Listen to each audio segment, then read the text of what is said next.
रानी sir ते पिघल गए। कैसे किया जाता है? चलो तुम राजा बन के आओ, मैं रानी बन रही हूँ। मुझको राजा बनना पड़ेगा। हाँ आ जाओ। आ जाओ।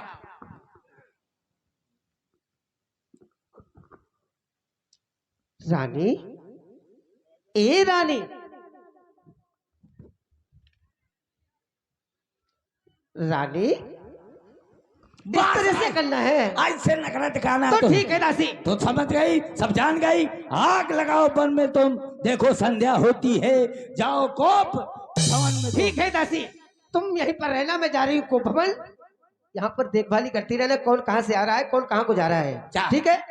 देखा, नारी नहीं होती तो कभी महाभारत न होती। ये सब तीर्य चरित्र में ही नारी होती है। चलो चलती हूँ। संध्या का समय हुआ तो महाराज दशरथ जी नित्य कार्यों से निवृत्त होकर मझली महारानी के महलों की ओर गए।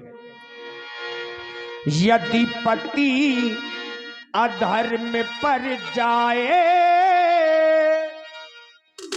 तो पत्नी उसे बचाए, यदि पत्नी लाज लुटाए उसे कौन बचाए, ओ उसे कौन बचाए, ओ उसे कौन बचाए।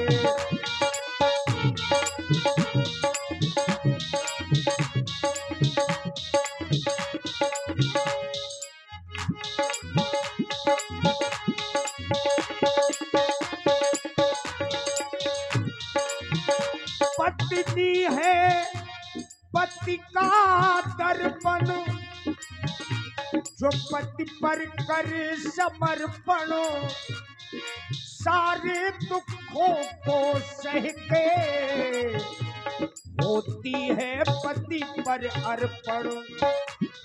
और देखा होगा कपड़े में दाग लग जाए, साबुन से धुल जाए, यदि फूल में दाग लग जाए उसे कौन बचाए, ओ उसे कौन बचाए।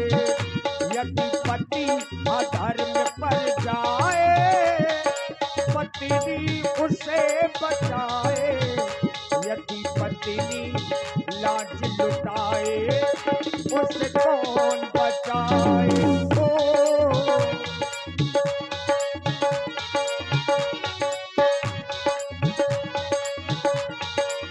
और तभी एक संत ने कहा है, इज्जत से जीना सीखो, इज्जत से मरना सीखो, यदि इज्जत चाहो यारो खुद इज्जत करना सीखो।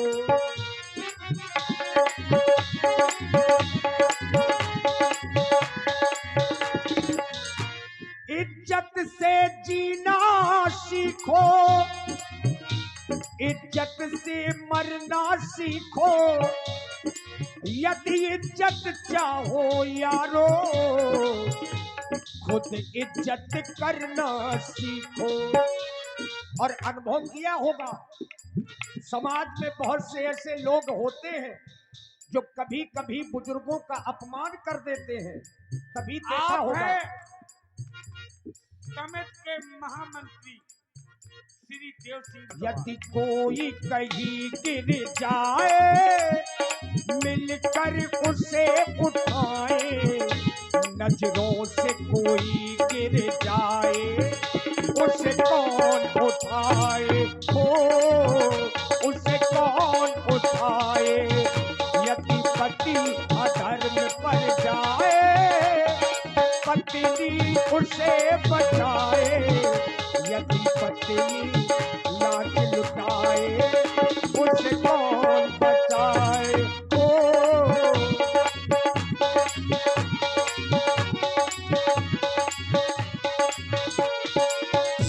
एक विद्वान ने कहा है कि अगर घर का दीपक जलता है तो माचिस से, लेकिन कुल का दीपक पुत्र से ही जलता है।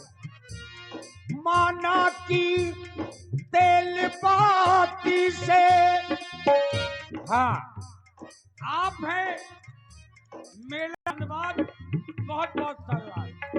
आप हैं श्री स्वयं नामदेव सामना।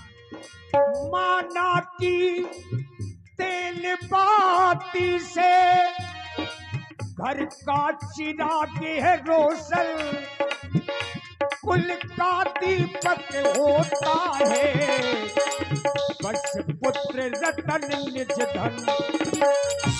घर का दीपक बुझ जाए, माचिस से जल जाए, कुल का दीपक बुझ जाए, उसे कौन जलाए, ओ उसे कौन जलाए।